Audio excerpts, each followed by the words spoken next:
The meeting hall on the great station of New Olympia was quiet. Too quiet. Captain sat at the metal table, looking at the faces of the other human commanders. Each one showed the same worry she felt in her chest. "They want triple the tribute this cycle," Commander Jackson said. His voice was tired. "Triple. They say it's because we've been difficult lately." Laughed, but it was not a happy sound. Difficult. That's what they call asking for basic rights. The Galactic Confederation had ruled the known systems for thousands of years. 3 main alien races controlled everything. They used their mind powers to command others.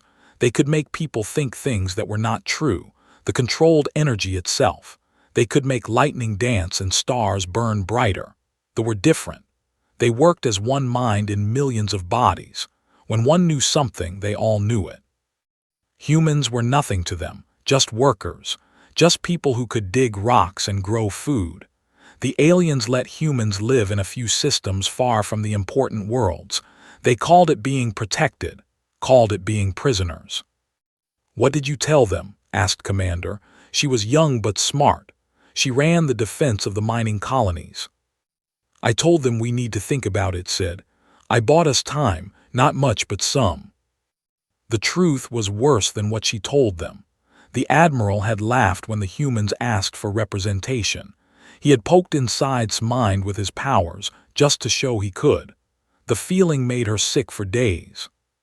"You are children playing at being adults," he had said. His voice echoed in ways that hurt to hear.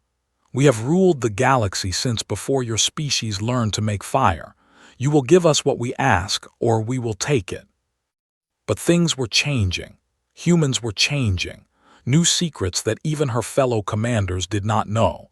Deep in the hidden stations around Saturn, human scientists worked day and night. They studied the alien technology they could get their hands on. More than that, they were building things the aliens had never dreamed of. "There's something I need to tell you all," said. She stood up and walked to the window. Outside, the stars looked peaceful, but she knew that was not true. War was coming. "For the past 50 years, we have been preparing for this day. The Confederation thinks we are weak because we use guns that fire metal bullets. They think we are slow because our ships burn chemicals to move. They see what they want to see." Commander Jackson frowned. "What are you saying?" "I'm saying that while they have been sitting on their thrones feeling superior, we have been learning. Every piece of alien tech we could steal, trade for, or find in wreckage. Our best minds have been taking it apart, understanding it and making it better. Turn back to face them. The Hurricane Project is real. It's not just plans and dreams anymore. The ship is built. It's being tested right now." The room went silent. They had all heard whispers about the Hurricane Project, a human warship that could fight the aliens as equals. Most thought it was just hope talking. "How big?" Commander asked. "Bigger than anything we've ever built," said. "Bigger than most alien cruisers and the weapons." She paused. "Let me put it this way. The aliens think they understand physics. They think they know the rules. We've learned to break those rules." Commander Jackson shook his head. "Even if it's true, it's one ship. The Confederation has thousands, millions." Smiled for the first time in days. Who said it was just one ship? Before anyone could ask what she meant, the communication system came alive. The voice that came through made blood turn cold. It was Admiral. "Humans of the outer systems," the alien voice said. "You have had time to think. Now you will answer. Will you obey, or will you face the consequences of defying your betters?" Walked to the communication panel. She looked at her fellow commanders. Each one nodded. They were with her no matter what came next. "Admiral," said into the transmitter, "this is Captain speaking for all human colonies. We have considered your demand." And the alien's mental voice pressed against her mind, trying to make her afraid. "We decline," said simply. "Furthermore, we suggest you reconsider your position. The age of human submission is over." The silence that followed lasted for 10 seconds. Then Admiral's laughter came through the speakers. It was a sound like breaking glass and screaming wind. "Foolish children," he said. "You think your toy weapons and metal ships can stand against beings who have conquered the galaxy. We will teach you the price of pride. 3 fleets are already moving toward your pathetic colonies. When they arrive, you will beg for the mercy of slavery." The transmission ended. Looked around the room. Fear was there, yes, but something else too: determination, hope. For too long, humans had been told they were not good enough, that they were lesser beings, that they should be grateful for scraps from the alien table. "Send the message," said to Commander. "All stations, all ships, Operation Hurricane is now active." As worked at her console, looked out at the stars again. Somewhere out there, alien fleets were moving toward human space. They expected to find frightened colonists with mining equipment and cargo ships. Instead, they would find something that would change the galaxy forever. In the shadow of Saturn, Captain Maria Santos was finishing the final checks on the Terran Hurricane-class battleship Prometheus Unbound, the ship that would show the galaxy what humans could do when they stopped pretending to be weak. The storm was coming, and it wore a human face. The command ship Mind's Edge cut through space like a silver knife. Admiral stood on the bridge, his tall blue form radiating confidence. Around him, his officers worked at stations that glowed with psychic energy. No buttons or screens here. Everything responded to thought. "Status report," commanded, his mental voice reaching every mind on the ship. "We are 6 hours from the first human colony, Admiral," his tactical officer replied. "The fleets report ready status. All ships are eager to begin the demonstration." Smiled, showing teeth like small daggers. The humans had dared to refuse the Confederation. Such foolishness required correction, but not too harsh a one. They were useful slaves when they remembered their place. 3 fleets for a handful of mining colonies, laughed Commander, a younger officer. "Is this not like using to kill insects?" "The point is not to kill them," said. "The point is to teach them, and to remind the rest of the galaxy what happens to those who forget their place in the natural order." The natural order. It was a concept that ruled Confederation thinking. Some species were born to rule, others were born to serve. They with their mental powers were clearly meant to lead. They with their energy control were meant to enforce. They with their perfect coordination were meant to manage. And humans were meant to work, to mine, to farm, to do the simple tasks that kept civilization running. They were not meant to think they were equal to their betters. "Admiral," the communications officer said, "we are receiving a transmission from Mining Station Gamma 7. The humans are talking to us." "Put it through," said. He was curious to hear what the humans would say, probably begging for mercy already. A human voice came through the speakers. It was steady and calm. "Confederation Fleet, this is Director of Gamma 7. You are approaching human territory. State your business." The bridge fell silent. Then several officers began laughing. The human had spoken to them like an equal, like someone who had the right to demand answers. Amusing, said, "I will respond personally." He opened a channel, letting his mental presence press against the human minds on the other end. "Director, I am Admiral of the Confederation Navy. I come to remind your species of its proper place. You will surrender your station immediately. Your people will prepare to face justice for their defiance." There was a pause, then Director spoke again. "Admiral, with respect, we decline your terms. We suggest you turn around and go home." More laughter from the bridge. Commander was barely able to control himself. "They suggest we go home. Admiral, please let me take a squadron and show them the error of their thinking." "Patience," said, but inside he was angry. These creatures continued to speak as if they had choices. "Director, perhaps you do not understand your situation. We have 3 fleets. You have a mining station.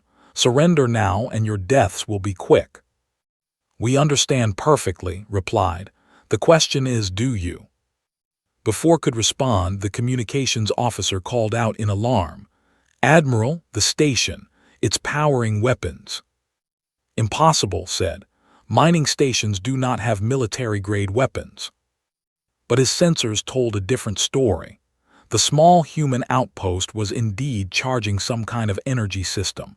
It was not like anything in their databases. The power signature was massive, far too large for a civilian station. "All ships," commanded, "prepare to fire. We will destroy this station as an example to the others." The Confederation fleet moved into attack formation. 30 ships, each one powerful enough to break a planet. They charged their weapons, energy building in patterns that had conquered 1,000 worlds. "Fire," commanded. The space around mining station Gamma 7 lit up with destruction. Particle beams that could cut through mountains. Energy bolts that burned hotter than stars. Missiles that could crack continents. All focused on one small human outpost. The humans should have died in the first second. Instead, something impossible happened. The station's shields held. Not only held, but seemed to absorb the energy and grow stronger. The human outpost sat in the middle of the firestorm like a rock in a stream. "Report," shouted, his mental voice cracking with surprise. "Sir, their shields are. They're not like anything we know. Our weapons are not penetrating. In fact, the energy seems to be feeding their defensive systems." Then the humans fired back. The weapon that emerged from mining station Gamma 7 was not energy or matter. It was something that bent space itself. The beam reached out and touched the lead cruiser. For a moment, nothing seemed to happen. Then the cruiser began to come apart, not exploding, not burning, simply ceasing to exist piece by piece, as if reality was forgetting it had ever been built. "Impossible," whispered Commander. "What kind of weapon?" His mind raced. This was not some lucky hit or primitive trick. The humans had technology that his scientists did not understand. How was that possible? They were supposed to be barely civilized. "All ships withdraw to safe distance," he commanded. "We need to." "Admiral," his sensor officer interrupted. "I'm detecting a massive energy signature approaching from the inner system. Something big." "How big?" "Sir, it's larger than our command ship. It's moving faster than anything that size should be able to move. And Admiral, it's not alone." On the main screen, the sensors painted a picture that made no sense. Ships were coming from deeper in the human system. Ships that should not exist. They were too big, too fast, and they moved with precision that spoke of technology far beyond what humans were supposed to possess. "Get me a communication link to Confederation Command," said. His voice was steady, but his mind was racing. "Priority Alpha, we have a situation." As he waited for the link to connect, stared at the sensor readings. The humans had not just surprised them. They had revealed capabilities that changed everything. For the first time in centuries of easy conquest, the Admiral felt something he had forgotten how to recognize. Fear. Mining station Gamma 7 was still there, undamaged, its unknown shields glowing softly. And from the depths of the human system, something was coming. Something that would teach the galaxy's greatest powers that they were not the only ones who knew how to make war.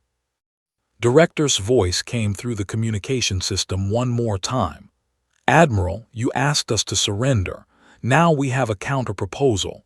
You have 5 minutes to begin withdrawing from human space. After that, we cannot guarantee your safety." The human spoke as if he held all the power, as if 3 Confederation fleets were the ones in danger. The terrible part was beginning to think he might be right. Captain Maria Santos stood on the bridge of the Terran Hurricane-class battleship Prometheus Unbound. Around her, the ship hummed with power that would have amazed the greatest alien scientists. Every surface glowed softly with energy patterns that seemed to move like living things. "Distance to the Confederation fleet?" she asked. 2 million kilometers and closing, Captain," replied Lieutenant Commander Torres at the navigation station. They've pulled back from the mining station, but they're not retreating.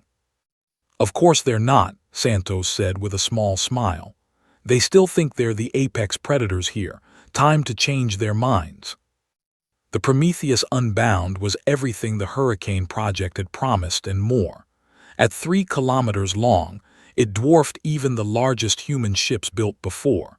But size was not what made it special. It was the technology inside that hull that would change everything. "Captain," called out Dr. Sarah from the science station, "all experimental systems are showing green. The quantum field generators are stable. The reality anchors are holding at optimal efficiency. We're as ready as we'll ever be." Santos nodded.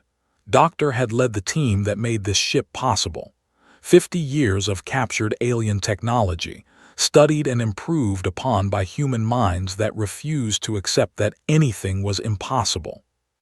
"Communications, open a channel to the Confederation fleet," Santos ordered.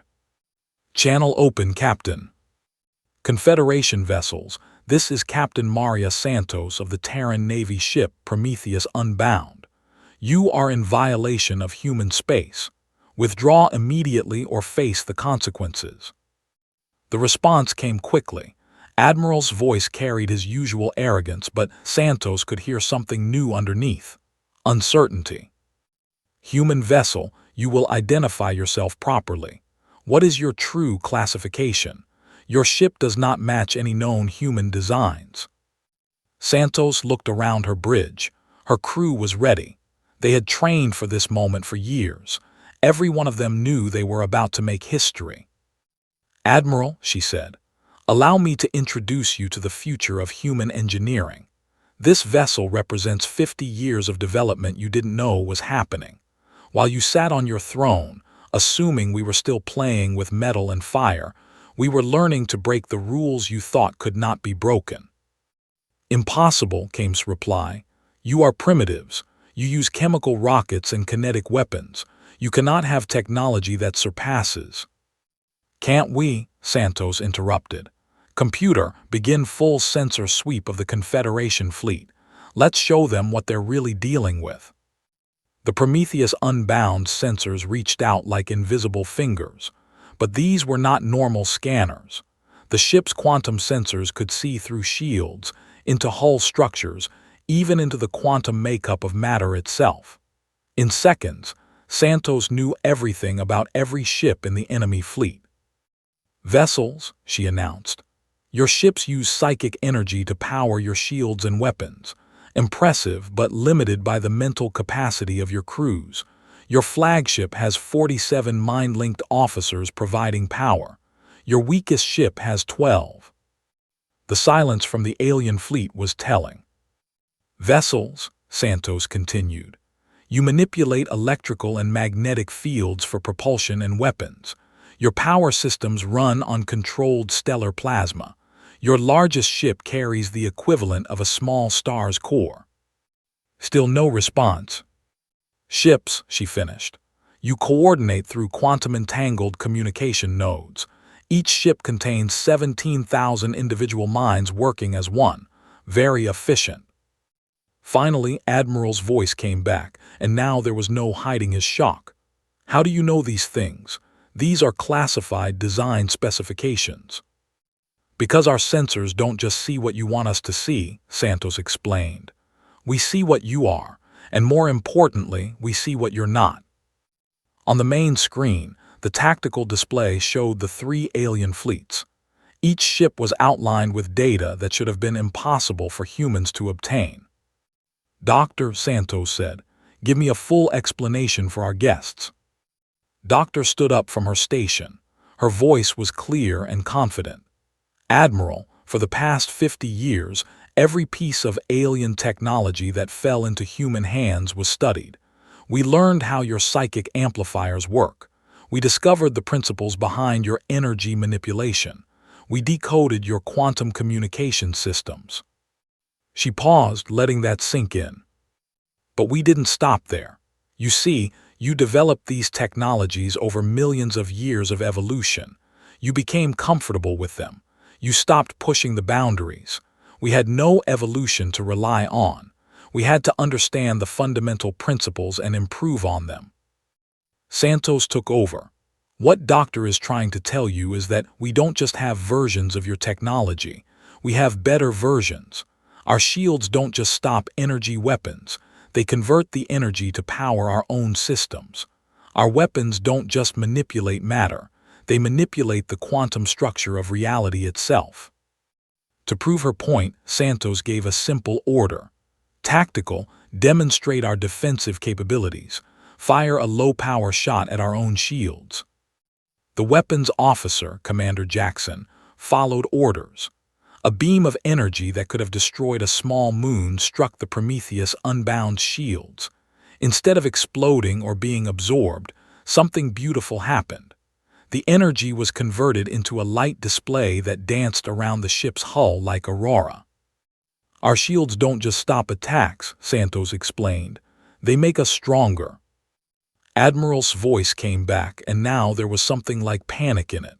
What do you want? If you have this power, what do you intend to do with it? Santos considered the question. It was a good one. Humanity could have built weapons to destroy worlds. They could have made ships to conquer the galaxy, but that was not what they chose to do. We want what we've always wanted, she said. To be treated as equals, to have a voice in our own fate, to not be slaves in our own homes. But surely you cannot think one ship, even with advanced technology, can stand against 3 fleets.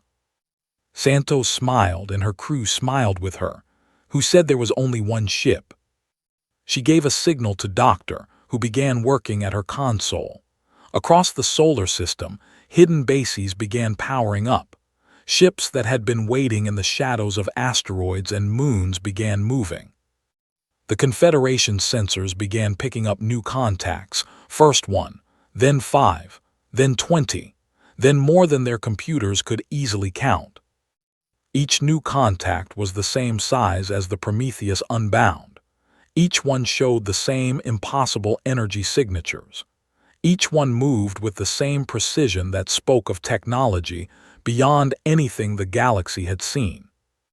Ladies and of the Confederation, Santos announced, meet the Hurricane Fleet, 12 ships of the line, each one capable of things your science says should be impossible, each one crewed by humans who are tired of being told they are not good enough.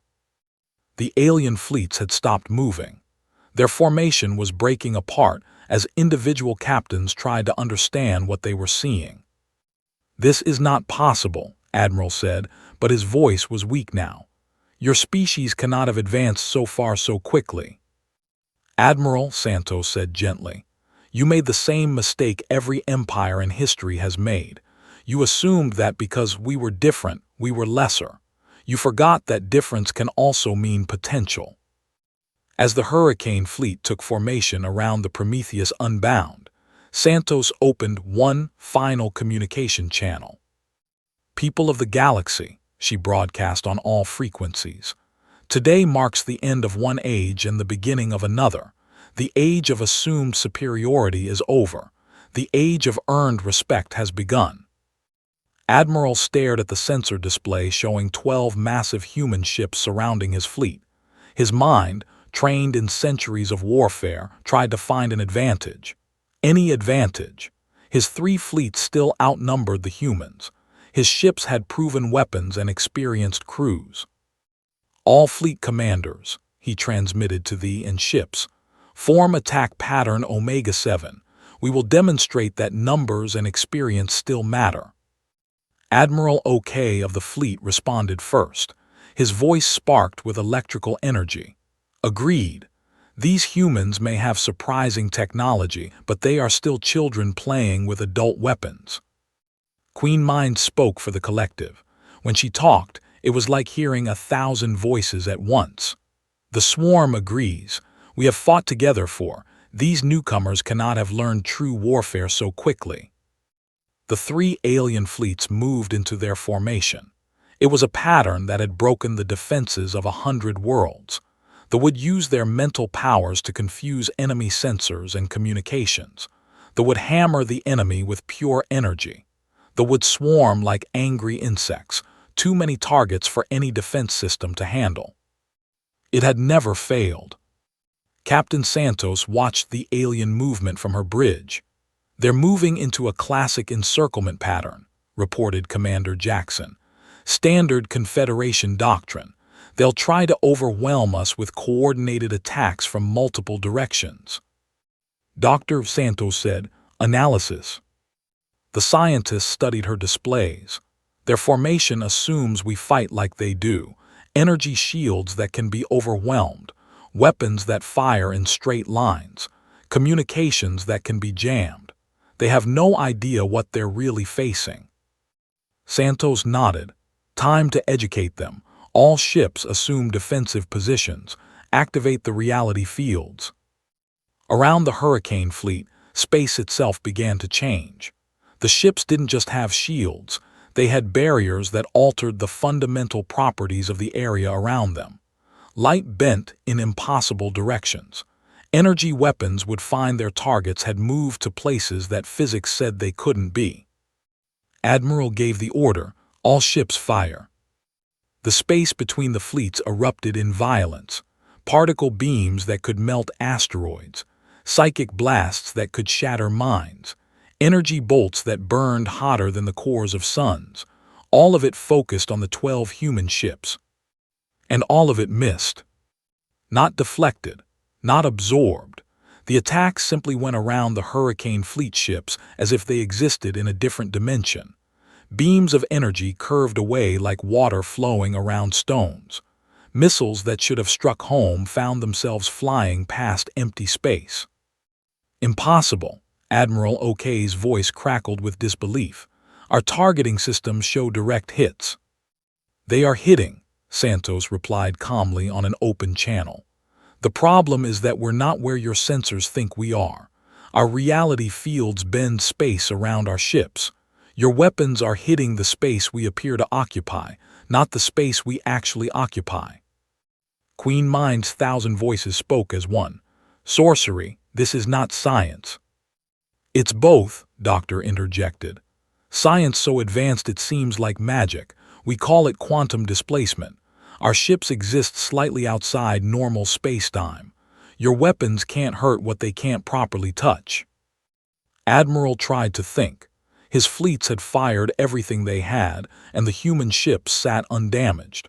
But the humans had not fired back yet.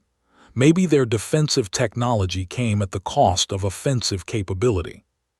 "Continuous bombardment," he ordered. "If we cannot hit them directly, we will fill all space around them with energy." The alien fleets opened fire again, this time not aiming but simply flooding the area with destruction. Enough firepower to boil away a planet's atmosphere filled the space around the Hurricane fleet. The human ships sat in the middle of it like islands of calm in a storm of energy. "Captain," Commander Jackson said quietly, "perhaps it's time to show them our offensive capabilities." Santos considered. They could end this quickly, but that would teach the wrong lesson. The galaxy needed to understand that humanity had not just gained power, they had gained wisdom about how to use it. "Lock weapons on the lead ship of each fleet," she ordered. "Minimum power settings. We're going to demonstrate, not destroy." The weapons that emerged from the Hurricane fleet ships were unlike anything the galaxy had ever seen. They did not fire energy or matter. They fired controlled alterations to reality itself. The first weapon hit Admiral's flagship. For a moment, nothing seemed to happen. Then sections of the ship began to simply cease to exist, not destroyed or vaporized. They became spaces where nothing had ever been, as if those parts of the ship had never been built. The second weapon struck Admiral Okay's command vessel. This time, the ship remained intact, but all its energy weapons went dead. Not damaged, simply changed at the quantum level so that they no longer had the property of being able to fire. The third weapon touched Queen Mind's hive ship.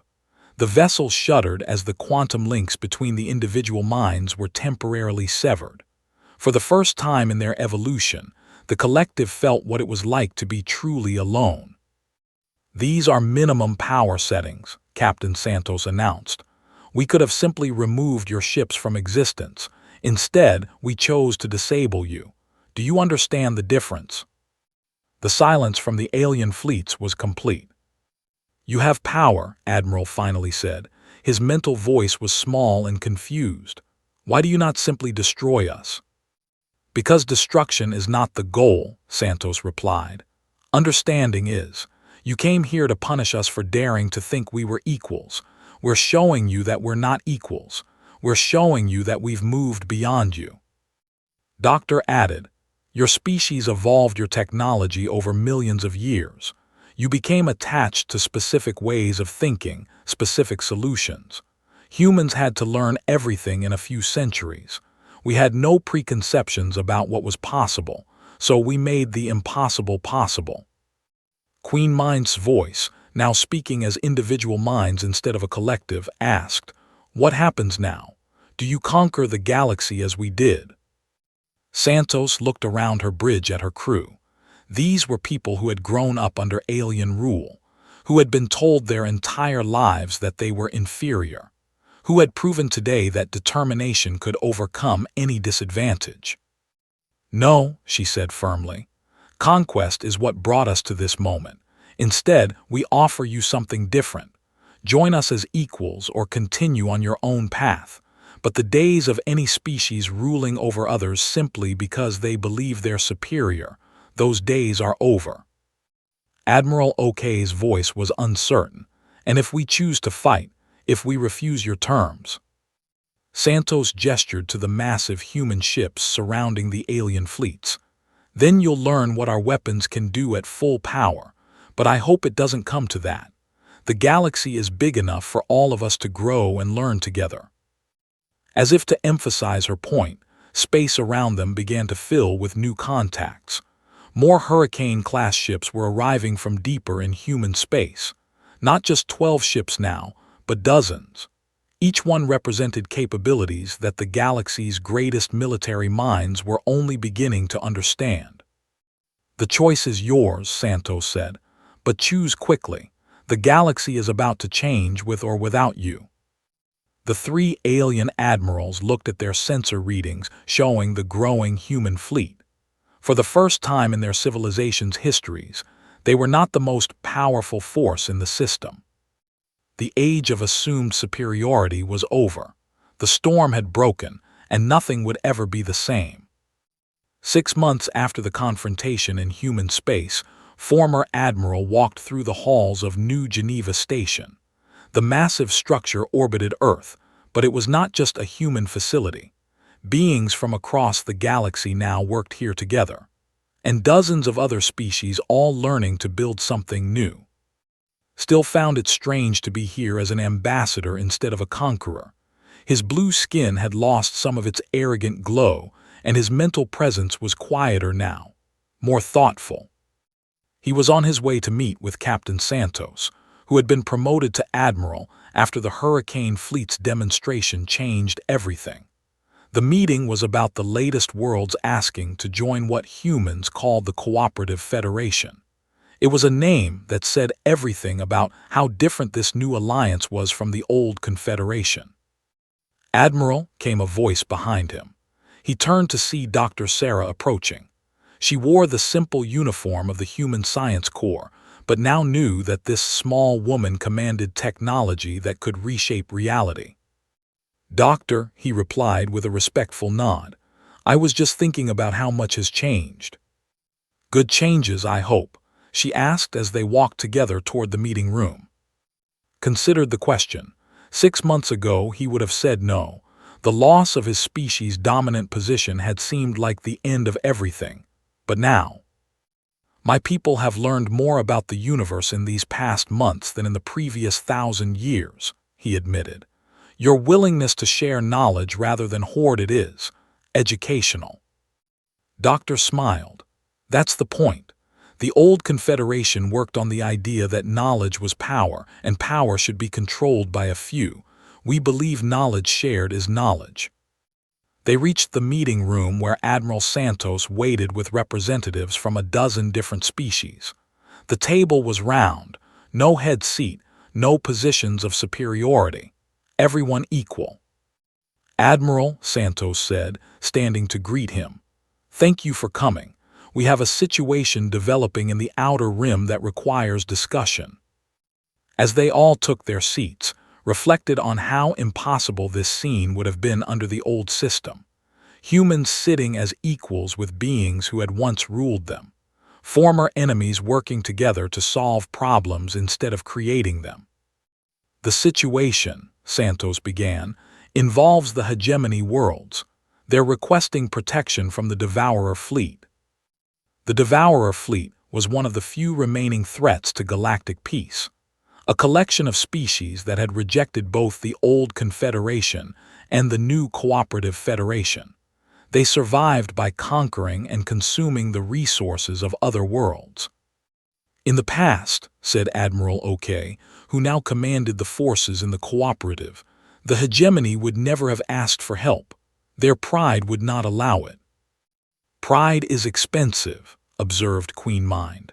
Her voice was still multiple minds speaking together, but now it represented choice rather than genetic programming. They had learned to think as individuals when they wanted to. "We all learned that lesson." Santos nodded. "The question is whether we help them. The hegemony has been hostile to our alliance. They call us traitors to proper order and upstarts who don't know their place." "Sounds familiar," said with dry humor. "I believe I may have used similar words myself once." "The Hurricane fleet could drive off the Devourers easily," said Commander Torres, who had been promoted to captain of her own ship. "But that's not really the question, is it?" "No," Santos agreed.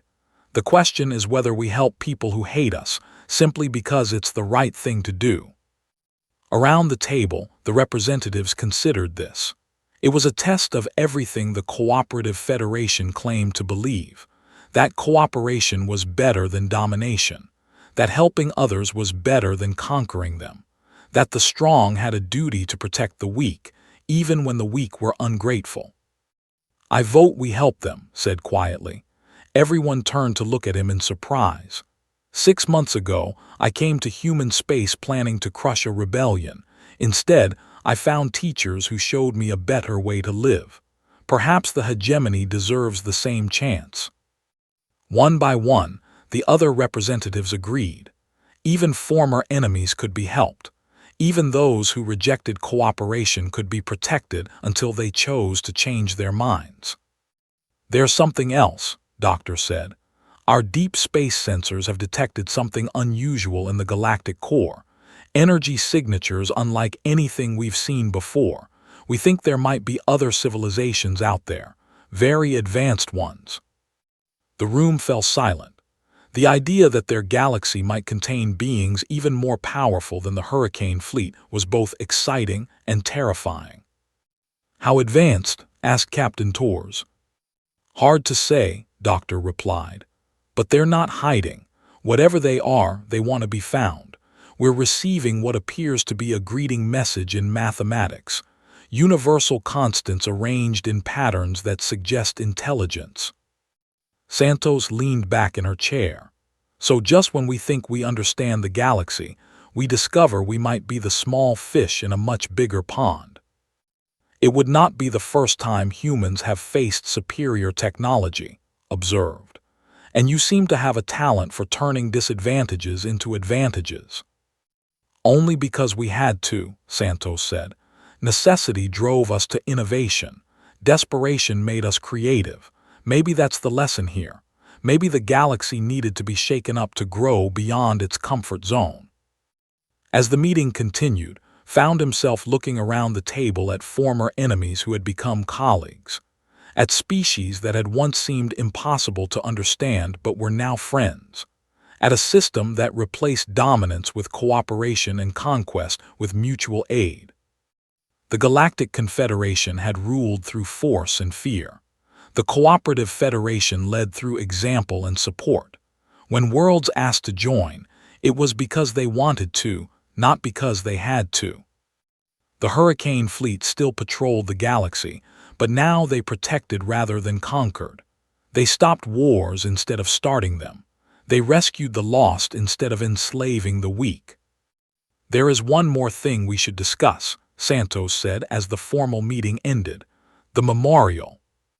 Everyone knew what she meant. The galaxy had agreed to build a monument to all those who had died under the old system of domination. Not just the conquered, but also the conquerors who had believed they had no choice but to rule or be ruled.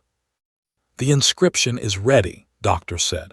"It reads, 'In memory of those who died believing that might makes right, and in honor of those who live to learn that right makes might.'" Felt something strange in his chest, an emotion he had not experienced in centuries, regret for the past but hope for the future.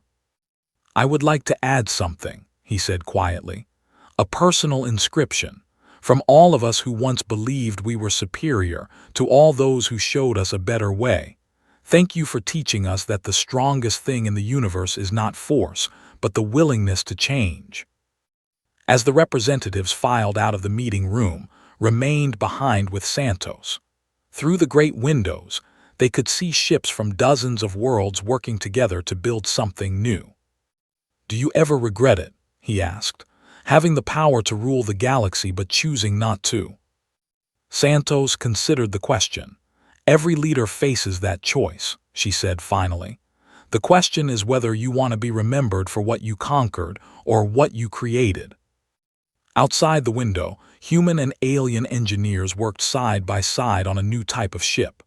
Not a weapon, but an explorer, designed to carry mixed crews to the distant signals Doctor had detected, to meet whatever ancient civilizations waited in the galactic core with friendship rather than force.